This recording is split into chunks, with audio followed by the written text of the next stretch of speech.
The inside story on the issues that affect you and your community. This is Local 12 Newsmakers.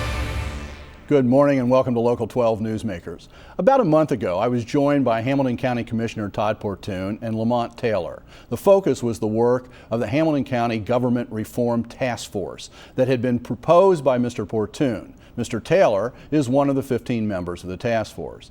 The Government Reform Task Force is charged with determining whether alternative structures of county government might lead to better delivery of services and/or more efficient operations. The form of county government has been fixed since the adoption of the current Ohio Constitution in 1851. After that show, Hamilton County Auditor Dusty Rhodes asked if he could come on Newsmakers to express a counterpoint of view. I am joined this morning by Dusty Rhodes, the auditor of Hamilton County since 1991. Dusty, welcome back to Newsmakers. Great. What a surprise. You have a counterpoint of view. I know. I'm finally decided to come out of my shell. I think one thing is important, Dan. County government has not been static since 1851. It's constantly being changed and revised and updated by the legislature.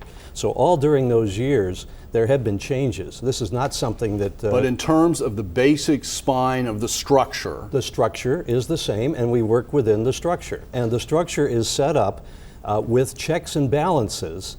And also, I think the people that keep talking about these different forms of government are overlooking they've got a misguided idea that county government should be something more than it is. It is, by definition, a limited form of government, and that's what I think it ought to continue to be.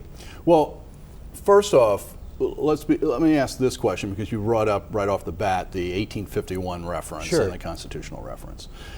What business that you know still operates with the basic structure that it had in 1851 that still is functional?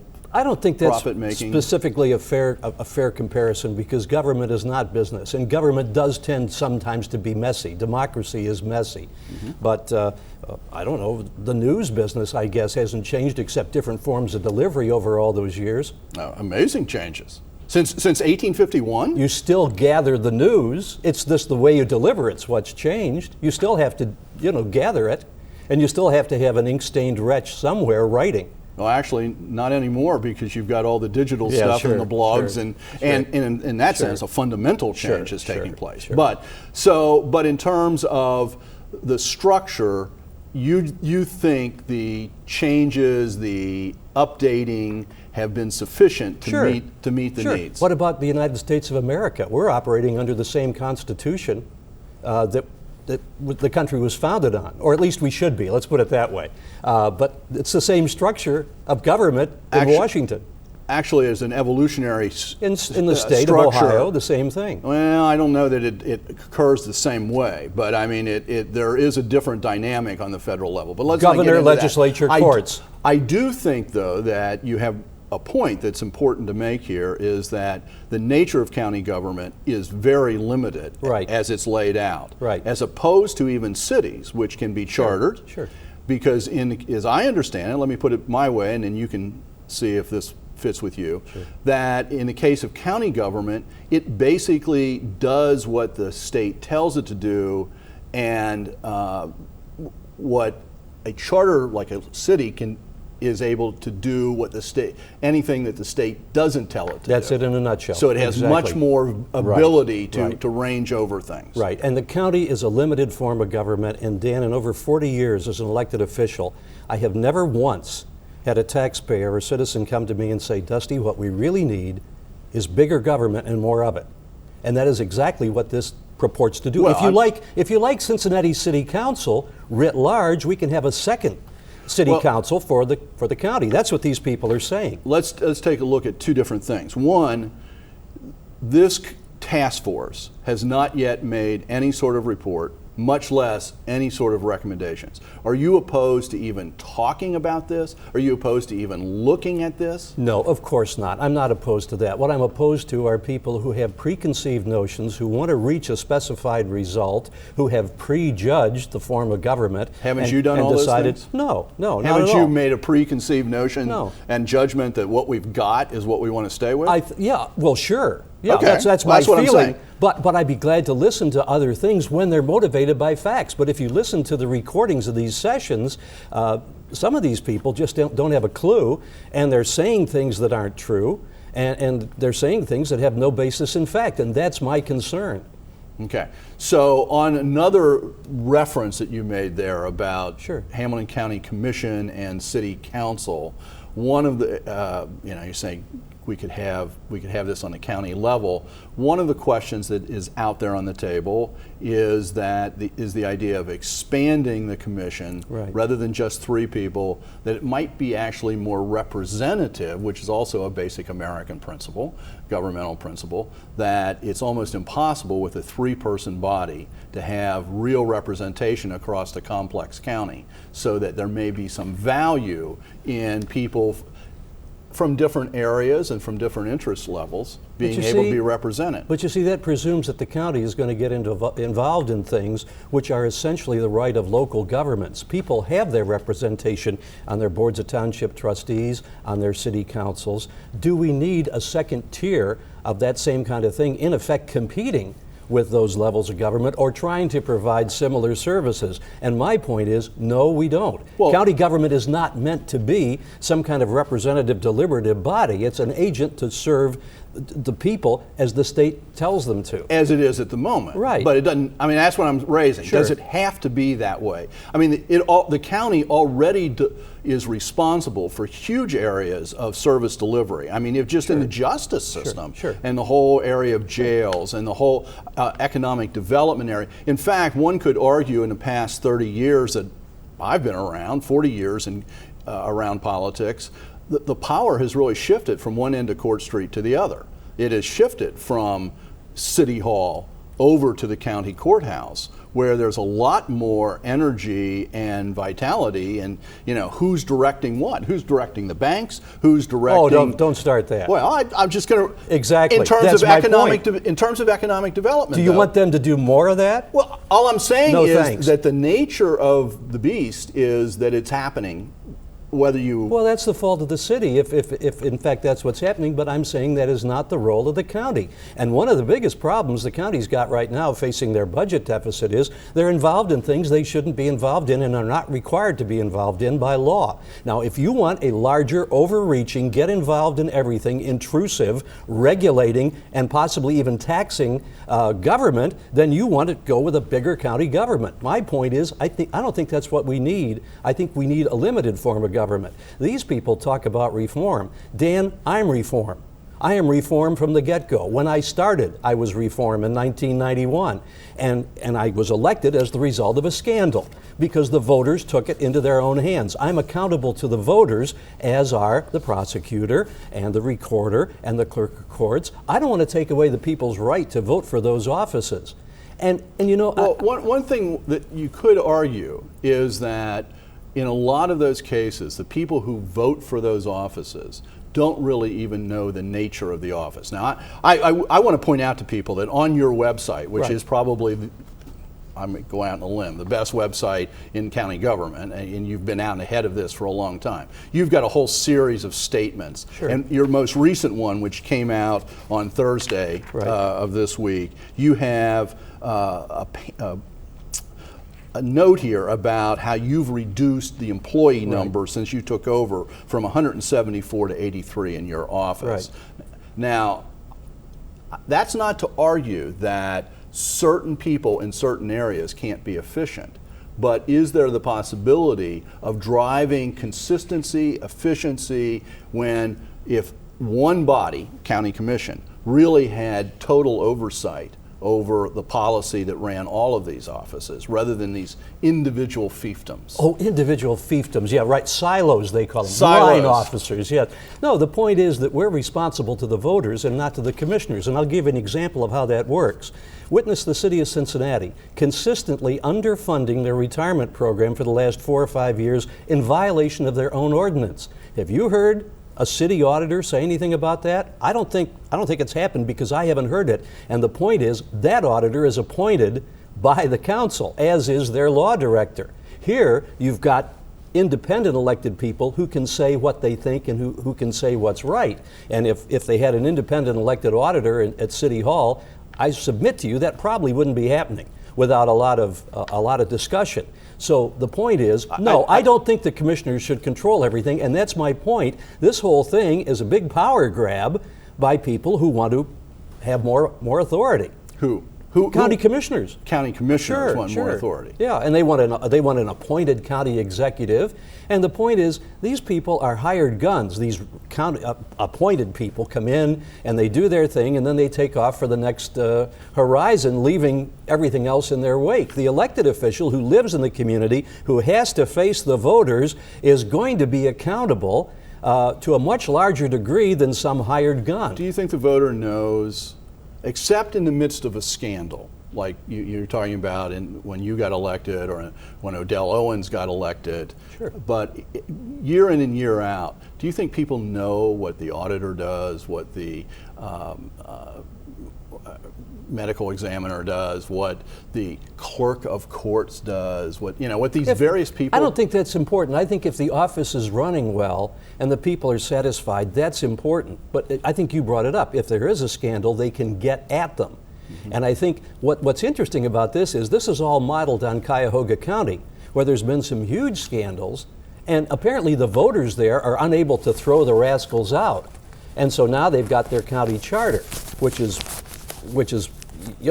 it's going to be interesting to see how that all develops. By the way, let's be clear about this. Just the Constitution in Ohio does allow for charter government. Sure. This is not, Hamilton County is not out on some limb that is impossible here. This is interesting. Okay. Would you like to know some of the people who are running for the new council, the big council, the new and improved council in Cuyahoga County? Well, this is from the Plain Dealer, Dan. 10 of the candidates have filed for bankruptcy. 6 of them have had tax liens filed against them, and 3 have been on the wrong end of a foreclosure. Among the 91 are 5 convictions for DUI, 3 for disorderly conduct, 3 for theft or robbery, 2 for drug trafficking, and 1 each for homicide, assault, domestic violence, reckless operation, and urinating in a public place. There's a disbarred lawyer, a candidate whose bar was cited for serving alcohol to a minor, and one who pleaded guilty to importuning a police officer that he thought was a 12-year-old boy. That's reform in Cuyahoga County. Thank you. You're saying 91 candidates? Yeah, right. Well, this is a new process. I'm sure all those people will be eliminated, and you begin to get an orderly system beyond that. I'm here to say the important thing is the people you elect. It's not the form of government. It's the people that are elected. And my point is, the more people that are accountable to the voters, for better or for worse, the better you're going to be served as a citizen. I would suggest, Dusty, that structure is also important. People are absolutely critical, but the structure is also important. Let's keep the checks and balances in county government. Let's keep talking. For sure. Okay, thank you very much. Stay tuned. Refusing to modernize government structures may continue to cripple our abilities to compete with Indianapolis and Louisville. Right. But failure to creatively respond to the revolutionary changes taking place in the global economy could consign us to the backwater of history. After the break, an effort to stimulate our assets in one area with the hope that we can distinctively brand our future regional economy.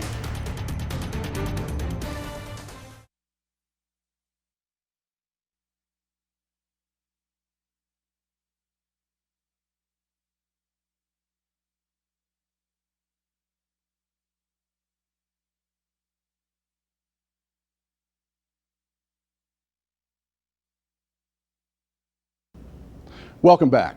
10 days ago, Governor Strickland designated Cincinnati as a hub of innovation and opportunity in consumer advertising. In a global economy, branding a regional economy is not just good PR, but critical to the long-term economic growth of that area. Silicon Valley, Route 128 around Boston, Austin, Texas, all have carved out identities as centers of digital innovation.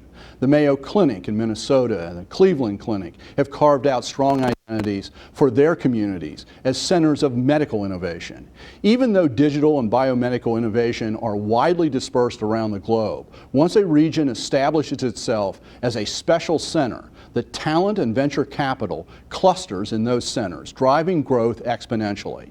The Ohio Hubs of Innovation and Opportunity are an effort to stimulate that sort of development as Ohio makes the arduous transformation from an industrial economy to a knowledge economy.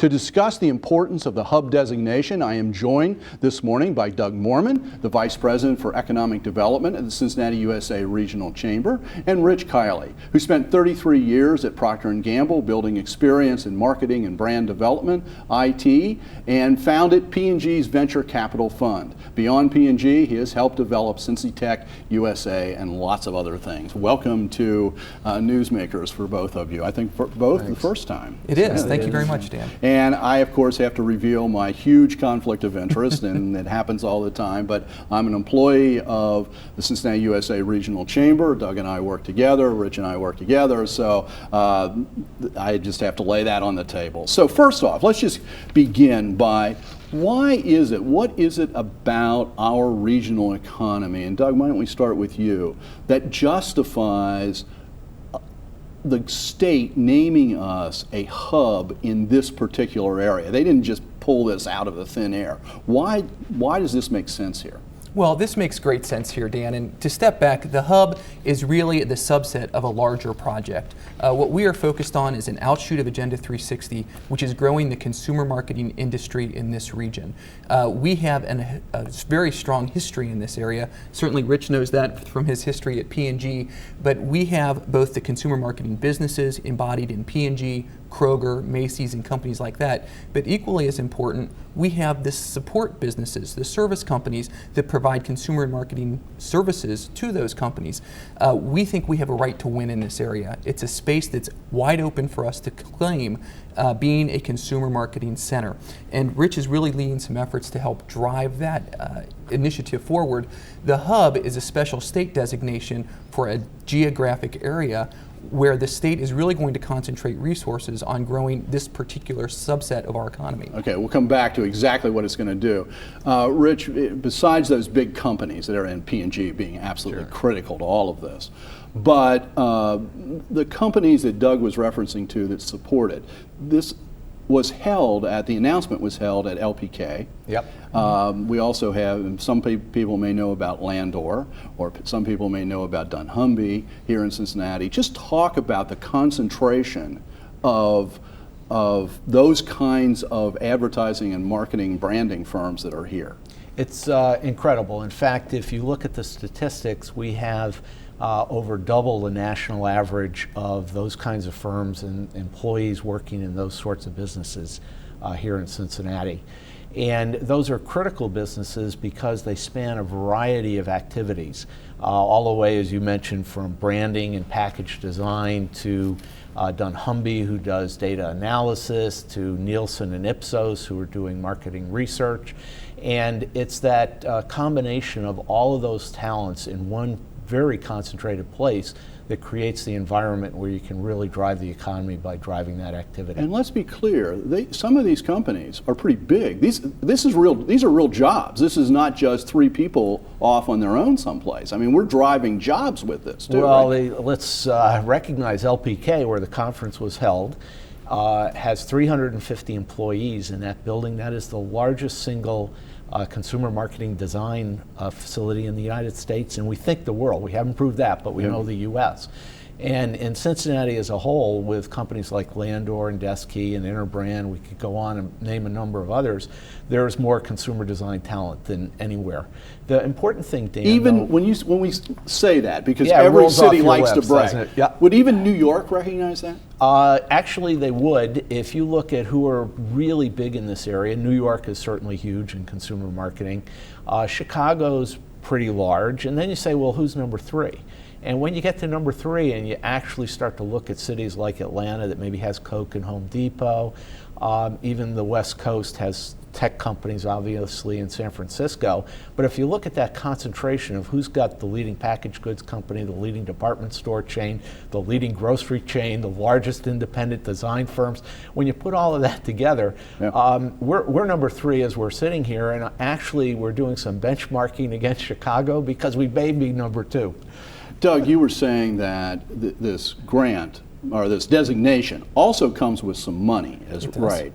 So there is some capability of doing some things, and you were saying that there was some investment here in an area. This is area specific. This is not just, I mean, there is really going to be a focus on a particular part of our region, right? Yeah, the hub designation itself and the state money that comes with that is focused on a very defined geographical area.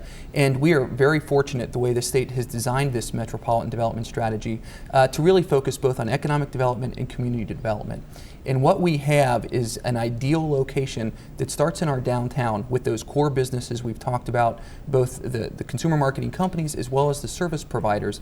We have a community redevelopment opportunity that stretches from downtown through over the Rhine, up the hill to the university. And lo and behold, at the other end of that barbell, if you will, we have the university with those academic strengths, certainly evident in DAP. The University of Cincinnati, with its master's degree program in business administration, had the first concentration of marketing of any school ever.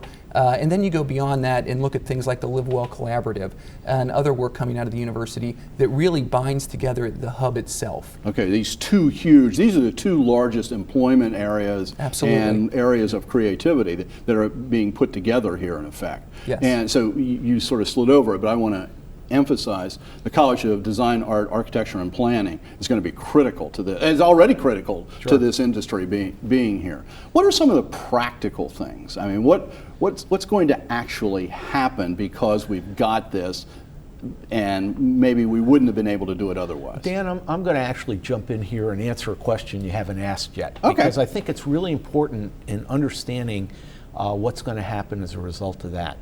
And when we talk about consumer marketing, people immediately jump to these companies like Macy's and Kroger and the design firms, and they think about us trying to grow businesses like that. But an important focus, and I believe the most important focus of what we're doing, is helping all the firms in Cincinnati that use consumer marketing to drive their revenue to help them do consumer marketing better.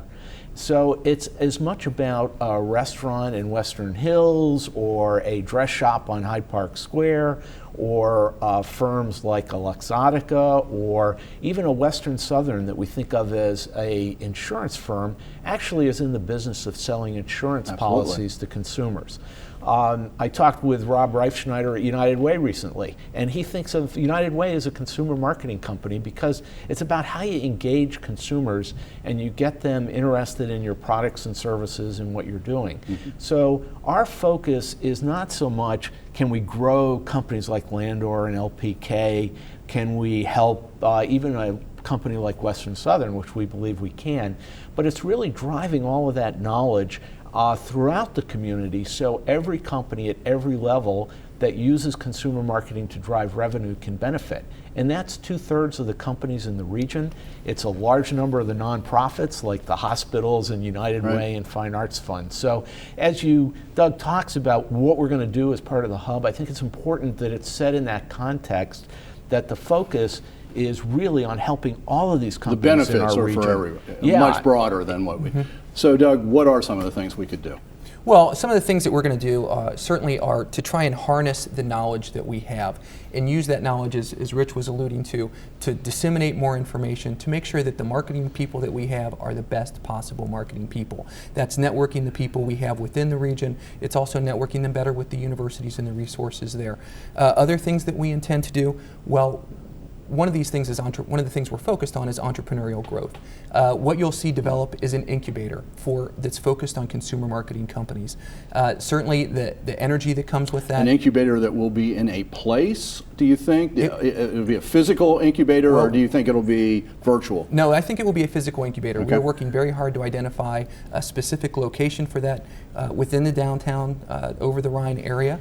And we're eager to see what we can do and get that rolling. But it will be a specific place where entrepreneurs can gather, they can kind of share ideas, they can share experiences, there will be some in-house expertise there that can help them along the startup process. And there's already, and a lot of the work you've been doing already, bringing people together to try to share those ideas and clarify what this is all about, right? Yeah, and we have a number of programs that we're in the process of launching to reach out broadly to these organizations that are in the consumer marketing business, bring them together with the expertise of companies like P&G or Nielsen or dunnhumby to really work and focus on that company's consumer marketing plans to look for ways to improve them and make them more effective and efficient. I just want to throw something out here because we're just about out of time, but there is also a very fun thing that people can hook into, and that is the Museum of Advertising, which right now is virtual, but it's being developed by local people. And so if you go on and you Google Museum of Advertising Cincinnati, you will find it. I think it's MOAadvertising.com, but it's really fun to begin to realize the history of advertising and whatever. Well, Dan, one of the things that we're going to do is leverage that big time. You'll see a lot of things happening. Very good. Thank you for being here. This is so important not to just be saying we're trying to chase IT and our biomed, but we're really distinguishing ourselves and setting ourselves apart. So this is really an exciting development, I think a really important development. Thank you for being here this morning. Thanks, Dan. Thank you for making Newsmakers a part of your Sunday morning. Join us again next week to meet the men and the women shaping our community for the future. Have a good week.